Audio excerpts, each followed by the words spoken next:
தவ்ஹீத் ஜமாத் காஞ்சிபுரம் கிளை சார்பில் கோடை வெப்பத்தின் தாக்கம் குறைய, வறட்சி ஏற்படாமல் இருக்க, நோய் நொடிகளில் இருந்து மக்களை காக்க மழை வேண்டி 500க்கும் மேற்பட்ட இஸ்லாமியர்கள் சிறப்பு தொழுகை. தமிழ்நாடு தவ்ஹீத் ஜமாத் TNTJ காஞ்சிபுரம் மாவட்டம் காஞ்சிபுரம் கிளை சார்பாக ஒலி முகமதுபேட்டை நகராட்சி நடுநிலைப் பள்ளியில் பிறர் நலம் நாடுவது இஸ்லாம் என்பதன் அடிப்படையில் கோடை வெப்பத்தின் தாக்கம் குறையவும், வறட்சி ஏற்படாமல் இருக்கவும், நோய் நொடிகளிலிருந்து மக்களை பாதுகாக்கவும் மழை வேண்டியும் சுமார் 500க்கும் மேற்பட்ட ஆண்களும் பெண்களும் குழந்தைகளும் கலந்து கொண்டு மழை வேண்டி சிறப்பு பிரார்த்தனையில் ஈடுபட்டனர். இந்நிகழ்வு கிளை தலைவர் சாகுல் அமீத் தலைமையில் பொருளாளர் ஃபாசில் தூ, தலைவர் சாகுல் அமீது, செயலாளர் யூசுப் தூ, செயலாளர் அப்துல்லா ஆகியோர் கலந்து கொண்டனர். காஞ்சி மாவட்ட துணை செயலாளர்கள் அன்சாரி, முகமது ஆசிப் ஆகியோர் முன்னிலை வகித்தனர்.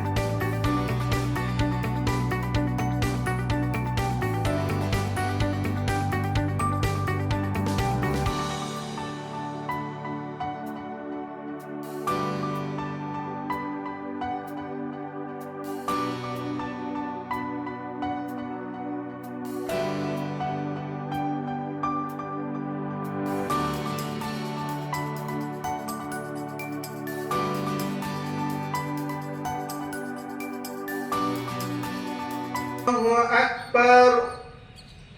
தருவாயாக. யா அல்லாஹ் நீரை தருவாயாக. யா அல்லாஹ் மழையை தருவாயாக.